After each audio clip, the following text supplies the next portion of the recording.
frontrunner Trump calls on his party to ditch the primaries and just back him for president.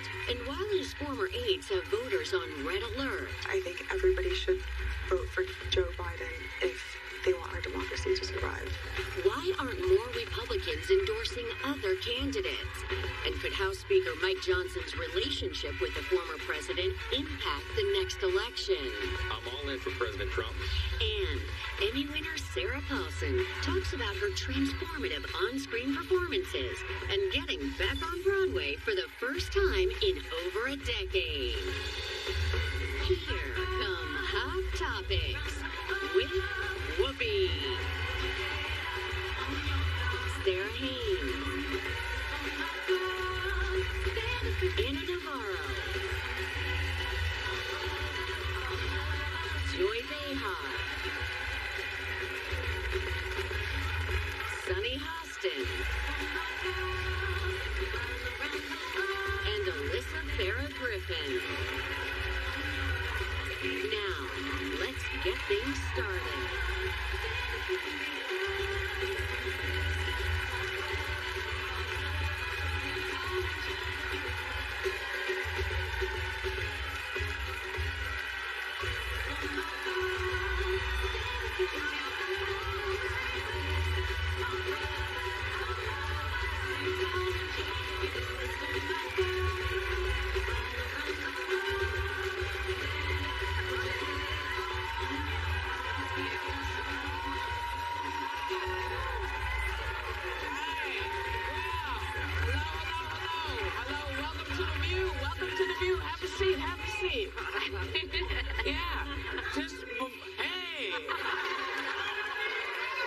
Before we start, do I have something on the teeth?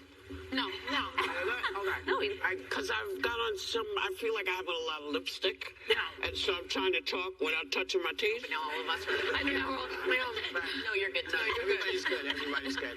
So, you know who continues to call the Republican front runner, and now he's telling the party to stop wasting time with other candidates.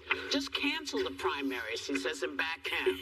Spoken like a true dictator. Yeah. His former aides are screaming from the rooftops about how another term would mean the end of democracy. So why is the silence still so deafening from the other Republicans? I mean, why isn't anyone endorsing another candidate?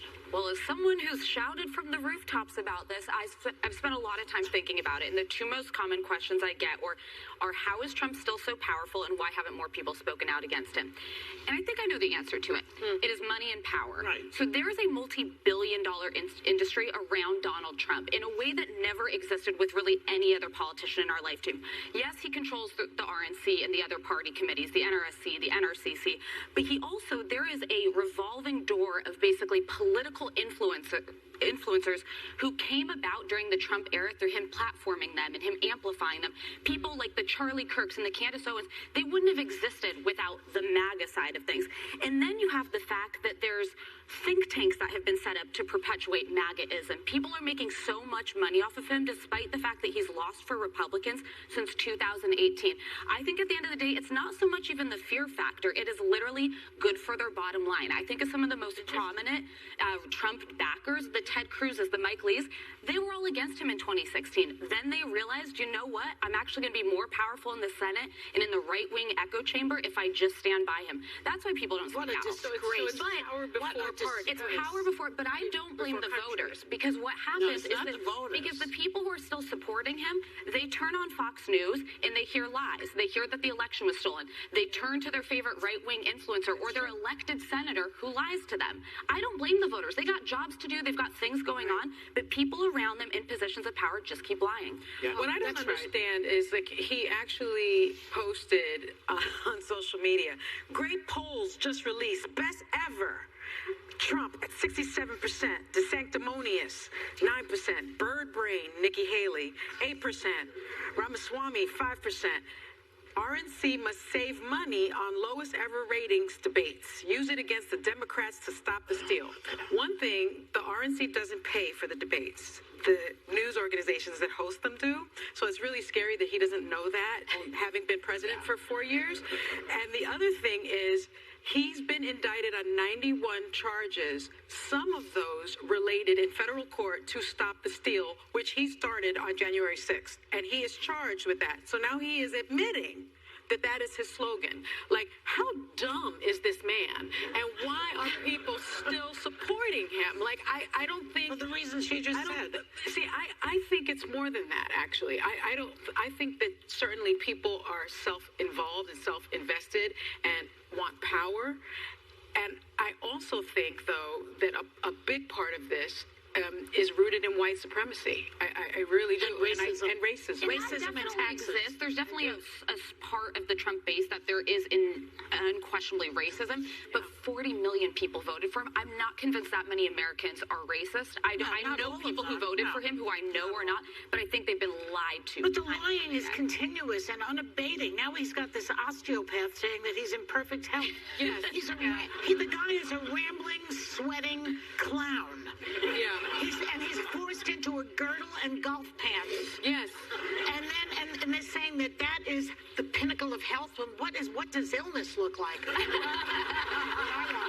And by the way, this other one, this Johnson person who was now the Speaker of the House, he goes around. I just saw him on the TV saying that he had a phenomenal first term. Trump, he goes, his first 2 terms, as you all know, we brought about the greatest economic numbers in the history of the world, and it turns out that he inherited a booming economy from Obama, which he then drove into the ground during the COVID crisis. Yes, he did. So this enabling Johnson, who I cannot stand him, he's like a right-wing religious zealot who wants the whole country to be Christian. Research on him. The country is not all Christians, okay? What's his first name? Mike. The other thing is, though, I don't know why these other Republican candidates aren't immediately endorsing someone else, because it may not move the needle, but at least you're spending a currency that's in your pocket. Because the fact that none of these people are coming out boldly and strongly and putting their votes and their people behind one of the other candidates, I know the polling looks bleak, but when Donald Trump says things like, let's stop, let's just jump to the end, just like you said, he doesn't even know the RNC doesn't pay for the debates. I don't think he realizes, and only that makes sense in the mind of a Donald Trump, that you could ever do that. We don't even have the first primary caucus until January 15th in Iowa. There's time. We have watched in the last several months how fast things change. Let's give everyone a beat to know them. We have known Donald Trump since the 80s when he was an awful real estate person, then The Apprentice, and then a really bad president.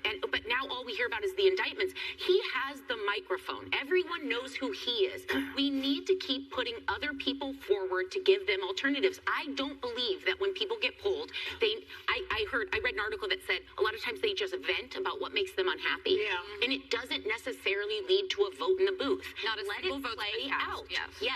And that's the part I also want to point out the fact that is not how we work as government. Right. We're not a dictatorship. You can't say, "Oh, it's me," so you can't decide it's you. The people have to decide it's you. They're not going to let you do that. And it's important to know that just because you want it to happen, it doesn't happen that way. We have checks and balances, which has kept you in line. That's what's kept us from going over. You're not always going to get what you want. No, you're not. But if he gets reelected, he will. Well, listen, if he gets reelected, we deserve what we get. Yeah. If we put him back in, if he gets back in, we deserve what we got, because it meant that we were not loud enough or strong enough, or that a constitution wasn't strong enough to keep this bozo out. Yeah, I know. Well, you have things working against the good. And the whole world is getting a little weird. I mean, they just put a fascist in Argentina. Yeah. Of course, Argentina, don't cry for me, Argentina has never been the pinnacle of democracy. But you have it in Hungary, you have it now in Argentina, you have it in different places in the world. Even in Italy, our beloved Italy has this sort of a right-wing Giorgia Meloni running the country and taking it out on gays and trans people and just acting like a real fascist. She's a Mussolini supporter. I worry about this country very, very much. I feel that we're in a lot of trouble here. A republic, if you can keep it. It's not promised. That's right. Benjamin Franklin. Yeah. I dated him, by the way.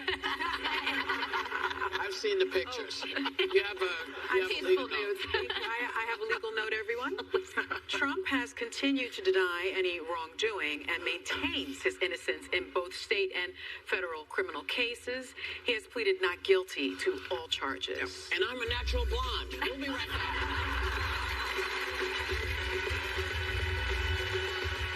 Thanksgiving is almost here, and you know we're talking politics at this table. That's a great topic. I'm enjoying this, I have to say. Plus, our friend Jojo Siwa is stopping by, and Carla Hall is here with some delicious bites before the big meal on America's most watched daytime talk show, ABC's The View.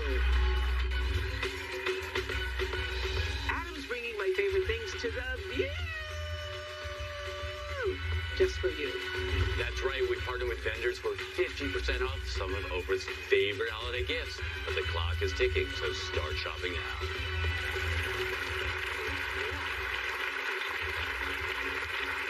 But let's talk about what's really important. Yeah. Okay? Taylor Swift and Travis Kelce are the... Oh, okay. Yeah, no, the Chiefs lost, okay, yesterday. Okay? They're the... Who are the Chiefs? They're football team. Kansas City Yeah, Chiefs. they're He plays football. for them? Yes, he does. They're the most talked about celebrity couple in the world right now. But in a new wide-ranging interview with the Wall Street Journal, Mr. Kelce said he doesn't want to talk about it too much for fear of pushing her away. Okay. So that's what you need to know. What do you think of this? Well, then he did a full sit down with the Wall Street Journal, so I don't know if he maybe said too much already. I just, you know, some of the things he said raised some red flags for me because he said Share your this. red flags. Okay. He said, the biggest thing to me, make sure I don't say anything that would push Taylor away. What is he hiding then? Because for me, I want to know the good, the bad, and the ugly up front. My husband showed me all his stuff, and I was like, why am I marrying this man? but, you know, he's sending in his representative so that he doesn't offend her in any way. That's not real life. Like, people offend you sometimes. Yeah, but you know what? Like you're upset. I said something about him last week that people didn't like. What did you It was about his high school years, that he was very sexist in his high school years. Yes. But I give him a little bit of credit because she's a major star. Yeah. And he seems to not be intimidated by that, you know? Whereas, you know, like I'm old enough to remember when Marilyn Monroe and Joe DiMaggio were the Who he famous... also dated. Well, no, actually, I dated Babe Ruth. Because I was into baseball. Yeah. Yeah, but even they did not last. You know, these couples they burn and then they go away. Well, and I think part of it is the spotlight that's on that puts so much pressure on a relationship. Like us talking Like about us it every talking, day. and now I'm going to analyze it for a minute here. But I'll say what I give him credit for. So I'm the same age as Taylor and close to Travis's age. He pursued her, and with millennials, a lot of the men just do not go for the women. It's the like casual dating, not really trying. He wanted to meet her and went for her. I like that intentionality. Why? Because his ex-girlfriend was really hot. She was beautiful. She was really hot. She wasn't as famous as this. But the families are meeting, which I think that is a sign of commitment. It's a little early for for that. Taylor, I think it's a different type. She always did, if it's even just a palate cleanser, and actually somebody, but this isn't ginger with your sushi, Alyssa. Who's the palate cleanser? Well, I'm saying even if Travis is just a palate cleanser, my red flag is this. Oh, I'm more of an amuse bouche. She got out of a 7-year relationship and really jumped into this. You tend to want to give some time to get over the previous relationship. Yeah. I root for them. I want to see her happy. I think she's one of the most talented musicians of my lifetime by far. But it seems like a little bit of... Okay, so let me just use a Sunnyism. There was a red flag in here for me. Yes. And the red flag for me was when he admitted to thinking about retirement. And the quote was, he confesses he thinks about it nonstop. Quote, more than anyone could ever imagine. He is huge in the football world. He is huge in the football world. And then you plays go the Tribeca to Taylor and- Swift land. And I think that if you were thinking about next chapters, this would be lovely. It's a very comfortable next chapter. What are you saying? It's that he wants very to retire hard. Well, I mean, to I live think off he of her? loves being no, not living. He has millions, but he's like on a podcast. He likes comedy. He wants to do, I think he's looking for a second act. Michael Strahan always says he was big among football players and men stopped him on the street. He went into morning TV and everyone stopped him on the street. That is from the mouth of a famous football player. He got a little taste of that. It is hard at that level of celebrity to find people with the right intentions. He seems like a very nice guy and I root for them, but I do think she has to be careful. And go Chiefs. My family's from Kansas. Drop the ball. That's what he did. He dropped the ball. Okay. You know, I like him, but he dropped the damn ball. We'll be right back.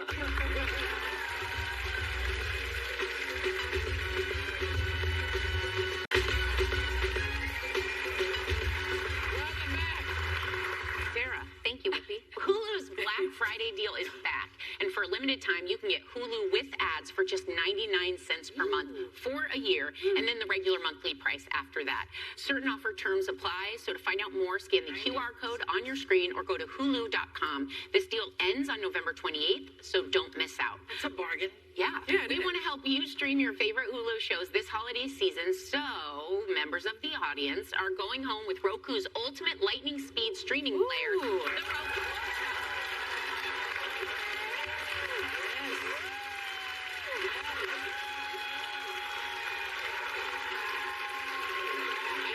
Comes in handy.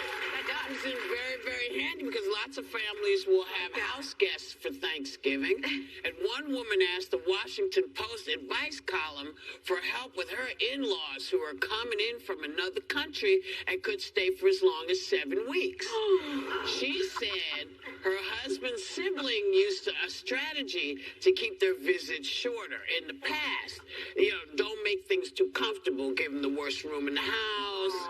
No TV, crappy mattress, and towels. You know what's really bothering me about all of this? People have become so whiny. I don't know why you can't say, listen, we can't do 7 weeks. We can do this, but we can't do 7 weeks. And you got a sibling. Why you can't have the sibling also have some responsibility? What the hell? Why can't you have this conflict? I don't know what to do. I'm going to be mean to... Well, tormenting the in-laws is the worst response. You lucky you got them. They learned from their sister, though. They called the sister to ask why they never stay as long there. And the sister gave them this game plan. So it sounds like They tried everything to make them uncomfortable. One thing they haven't tried, release the bed bugs. the whole family's going to suffer. I was so saddened by this because, as you know, as Whoopi just said, you don't know how long you're going to have these people. And Manny's parents, we lost them to COVID, and they lived with us for 3 months. It was the best time that my children had with their grandparents. I learned things about them. I learned that my father-in-law is a gossip and loves pop culture. And I would come home and he would say, do you know what's happening with Taylor Swift right now? And stuff like that. My mother-in-law would come down the stairs and say, would you mind if I made a paella tonight? No, I would not mind that at all. I had a great time. And at first, I will say, when I heard 3 months, I was like, wow, that's a long time, but okay. And it was the best experience. But didn't we all live without kids? We all lived with our kids during the pandemic. My kids were with me, and my liked kids too. it. It's a lovely, My kids were in LA. Your kids can't move. They haven't left yet. I would get up in the morning and have coffee with my daughter. This was going, and the kid was even communicating with us at the time. Yeah. You know, but I enjoyed myself when we were there. Listen, you know, if you're lucky enough to have people who want to come be with you, because you could be one of those families where y'all are not getting along. Yeah. There could be so many other things wrong. Just maybe 7 weeks is too long, and you have every right to say that because it's your house. But I don't think making them uncomfortable or doing stuff to them is the right way to go. Just say the truth. Yeah. And that's the truth.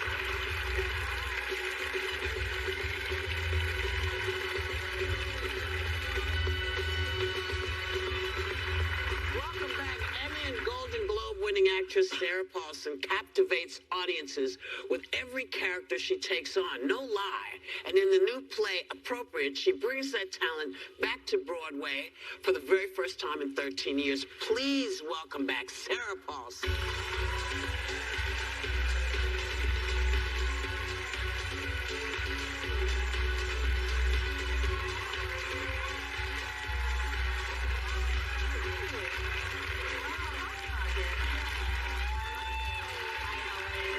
We're so happy to have you back here. It's been a long time. It's been a very long time. I know. I'm so happy. Some new faces. Nice to see you. Oh, there's a lot of changes going on here over the years. So you're heading back to Broadway after 13 years. Yes. And you're no stranger to the stage. You've done a lot of plays. How are you feeling about making the return? I sort of feel a little bit like a rusty old wagon because there's a different set of muscles you need to perform on stage live in front of an audience, and I have been very lucky and have been working a lot in film and television, so I just feel a little like my muscles have atrophied. Yeah. I'm working out, but it's you have to really think about what did I eat? So what did I eat? Yeah, exactly. Not too much ice cream to muck up the cord. Yeah. Well, you're such a master at transforming into all the different iconic roles you've played, from Marcia Clark on The People versus O.J. Simpson to so many different roles in American Horror Story.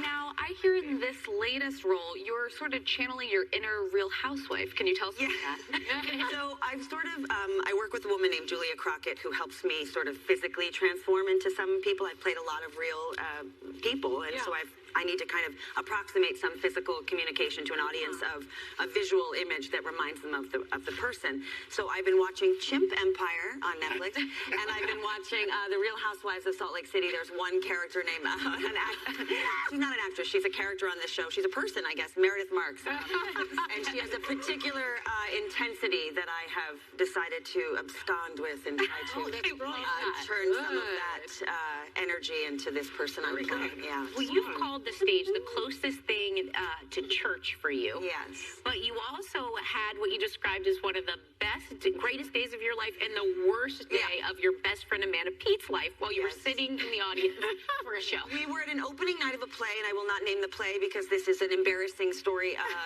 where we basically started laughing at a very inappropriate moment where someone was very emotional on stage, and we found something to be very funny, and I turned to her and whispered about something I noticed on the stage, and we both started laughing so hard that the people sitting next to us got very offended. Shush? We got shush, but then we pretended to sob because this is what was happening on stage was very emotional, and now I'm worried that there's going to be like that Taylor Swift song, Karma's My Boyfriend. So I'm worried that now I'm on stage and perhaps someone's going to pay the favor to me by laughing. Brilliant switch, though. Go to the sob. Yeah, Go to the sob. Trained actress. Yeah. It was like, it was a real thing. You know, I did that once in college in a music class. And I bet it worked. And the professor thought that we were laughing at La Boheme or something. And then I started crying because I had taken a diet pill that day. And it made me hyper and crazy. I don't have the same excuse. Were you It just on made me something? hyper. No. I was just on high on my own supply, I suppose. Let me ask you this. You had the opportunity to work alongside Matthew Perry and Aaron Sorkin's Studio 60 on the Sunset Strip. And, of course, we're all mourning his passing. How will you remember him? Oh, I just remember him as one of the most generous people on the planet. And I was at a particular place in my career where I needed that job very desperately. And he, because of his friendship with Amanda Peet, who was my best friend at the time, who was also on the show, they had done a movie together called The Whole Nine Yards. Oh, yeah. So he asked me to meet him in the parking lot for my final audition, and I got in his car, and he ran the whole scene with me multiple times so that I could have, a leg up on the other performer, and I did get the job. So I sort of credit him with taking that extra time, and he absolutely did not need to do that. And he was just the kind of person that if you made him laugh or if you made him smile, you felt like you had really arrived. And I had the great pleasure of making him laugh a couple of times, and it made me feel really good. That's nice. Yeah, he's a wonderful So let's talk about your personal life. Oh, yes. What a hairpin turn, Joy. So you've been with your lovely partner, Holland Taylor, who I did the vagina monologues with Holland. You did? Yes. So I loved her. She was a terrific She's gal. great, yeah. And you've been with her for many years now. 8 years. 8 almost years. 9, yeah. Wow. And it seems like the universe threw you a lot of signs that she was the one. And you have made, and you say that it has made, your relationship with her has made everything else make sense. Explain that. I guess I sort of mean I am thrilled and I feel very lucky to be with a person who is smarter, wiser, wittier, than I, and that just makes my life better in every possible way, and helps me want to be a better person and a more fully realized person. And she just also makes me feel seen, which I think is the most important gift you can give to any person. Absolutely. So yes, and I actually had her picture on my refrigerator, having been at for 10 years before we were together. Wow. Which sounds strange, but we were at a dinner party with the great Buck Henry, and he took this photograph of myself and Allison Janney, who was at this dinner party, and Holland on top of this Lamborghini that was in front of this restaurant. That we walked out and we were like, what? And we all jumped on top of the car and took this picture, and he sent us all copies, and it was on my refrigerator in my little apartment in West Hollywood for 10 years before we... Wow. So it was sort of a weird... Did you have a crush on her at that time? No, I didn't. No, I did not. No, I didn't. I didn't. I mean, maybe something was percolating and it was unbeknownst to me, but there she was in my kitchen. I was dying to ask you. So you made a surprise guest appearance on a phenomenal, iconic episode of The Bear. The show was brilliant, and this episode alone, I think, deserves all the awards. How did this come about? There's so many iconic actors in one episode of a TV show, and why did you want to be part of it? Well, I thought the show was so extraordinary. I watched the first season. I emailed Christopher Storer, who created the show, and just wrote him a fan letter, and then a year later he said, do you want to come do it? And I didn't read the script. I just said, please, yes, please. And I just showed up and didn't know Jamie Lee was doing it, and Bob Odenkirk and John Mulaney, everybody. It was just it was the most chaotic, insane episode of television, but I've never worked on something where there was so much peace. It was so incongruous with what we were doing. Everybody was so excited to be there, and there were 5 cameras going, and so, you're just sort of like doing a play.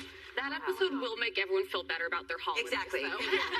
Watch it before. Watch that and then invite everyone over, and you'll feel like everything's going to go okay. Well, you're also best friends with Pedro Pascal. Yes, indeed. Since you were 19. Yes. I didn't know. Yeah. And he's having such a moment right now. He's having such a moment. It's sort of irritating. I'm like, why don't you relax? Why are you lapping me? I feel really upset about this. I was going to ask you, how do you feel about him being dubbed the internet's daddy? I mean... Yeah, sure. I mean, he feels like my baby brother, so we've known each other since we were 18, almost 19 years old. Wow. I always say 19. He said it was 18. Really? Yeah. So 5 years. So, yeah, just a couple of years. And he credits you a lot with his success. Well, as well he should. And on that note, we're going to go and come back with more with Sarah Paulson.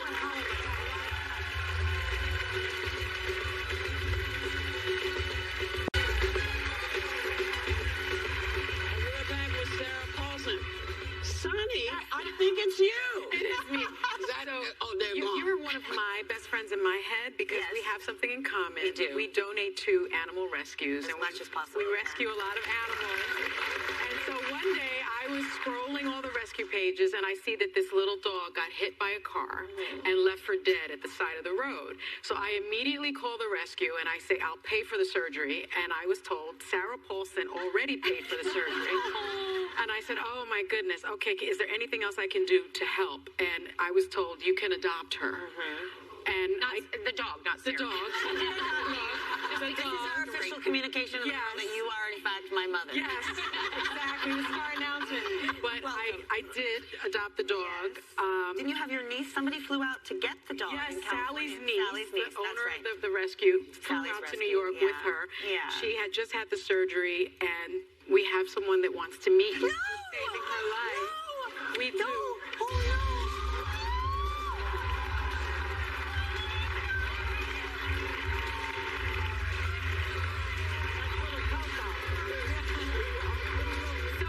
So the story is that my mother bonded with this dog. It's supposed to be my dog.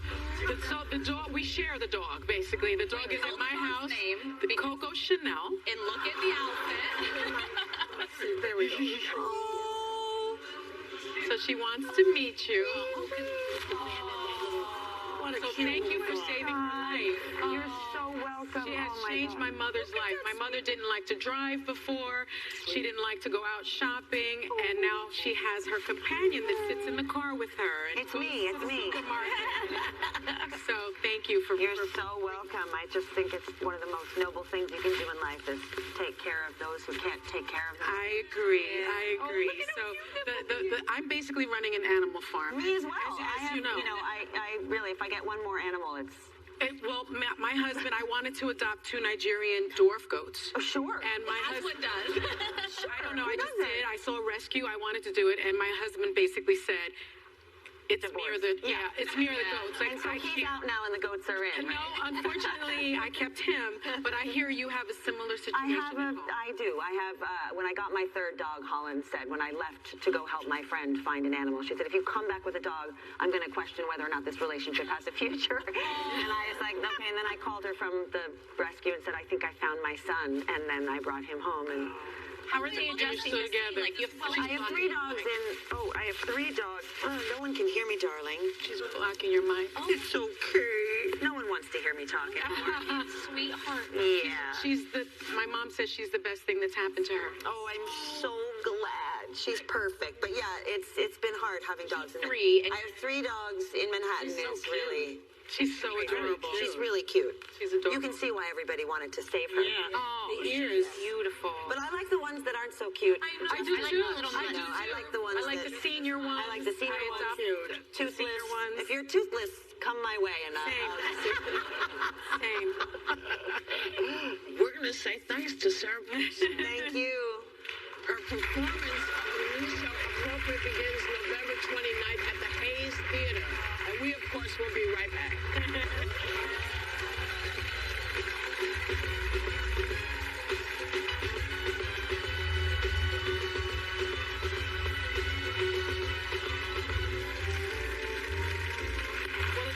Start your holiday shopping. So today we have some great gift ideas from my style icon, the CEO of Love Scene, Jenna Lyons, and our sponsor, Klarna. And if you scan the QR code on your screen, you can get $20 off your first order with Klarna. First question, welcome, Jenna.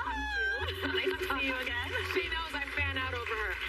So before we get to the products, what are some tips for holiday shopping this year? Well, I don't know if any of you are like me, but I have a tendency to go a little crazy. So what happens is I start with one thing and then I add, and then at the end of the year, my accountant calls me and says, "What have you done?" And so one of the things that I realized that Klarna does that actually is super helpful is you can actually make 4 payments and know they're interest-free. So basically you can buy it and you can spread it out, which is helpful. And the other thing, I have a tendency to like look at something and fall in love with it. Like, I want your dress. And I want your necklace. Okay, well, we can have that. And you can actually take a picture of it in the app and then send it in and it'll find it for you. Because I am often with my son and he's like, "I love those shoes," or "I love that bag," and I don't know what it is. So I can like take a picture on the street and be like, "Wow." So if you see me doing that in the back, or if any of you see me doing it, it's just me. I love it. Shopping, always shopping. Well, then let's get shopping. Tell us about these products that you brought that you love. Okay, so we obviously have a thing for sparkly things, diamonds, and this is a starter pack. So for somebody who's actually starting off, so this is a great thing for like, you know, a niece, a nephew, a daughter. There's these beautiful little drop earrings, which beautiful. I love. Like, again, this is a starter pack. You can work your way up or not. This is a beautiful little charm necklace that I think is great, and this one's really simple, has a little black. Oh, it has a black lace. And it's actually very simple, so good, again, for like a younger person, someone who's graduating from college or getting to that age where they don't need a full-blown thing like we like. But, you know. Yes. And then the next one, I love a classic tennis shoe. I usually wear them as suits, so I like to dress things up and down. So I always keep a really fresh pair of tennis shoes. These are great. They're great. They're super simple, and what's nice about them, these are leather, so they don't get as dirty, because usually in New York, so you can wash them off, which I actually really love. Yes. So that with a little suit, good for a girl or guy. Very nice. Yeah, they're cute. And this, I have a thing with lighting, so I love soft, glowy light. And what I love about this is the entire thing is light. It's not a separate shade, so the actual shade lights up. And it's great. And it makes you look better, the softer light, by the way. Gives you a nice look. Yes. Anybody? That's the first thing first thing I do when I walk into a room is turn down the light. Yes. I'm not kidding. I actually do that. This bag is from a company called Telfar. I have Telfar. You do? Yes, I do. This is a young designer. He's actually new and he's not as up and coming now. Everyone knows his name, but this is his signature bag, and I like this because this is also super utilitarian. You have a big strap. And they're big.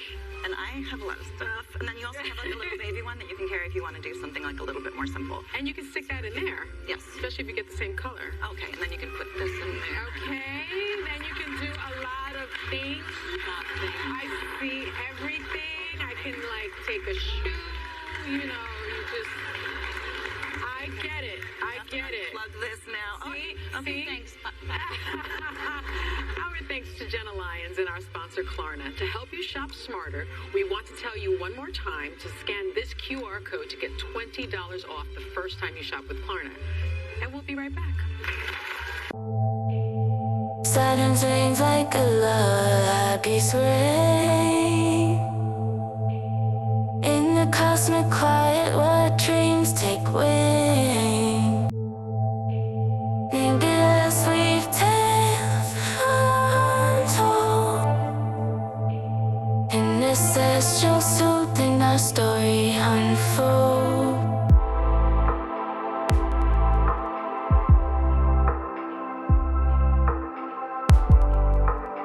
Moonlight bathes us in the soft kiss. In the cosmic light we fast. A symphony of paths, celestial fair. Celestial soothing love in the air.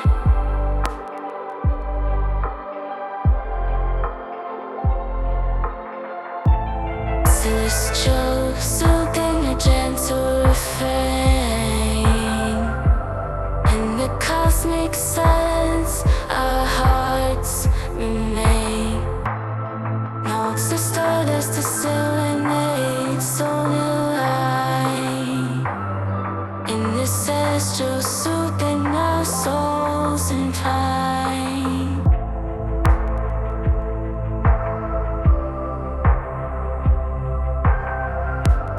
I'm on the starfight.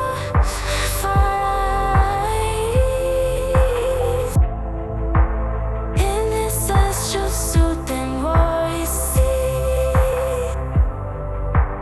The constant promise to keep. In the cosmic quiet, love runs deep.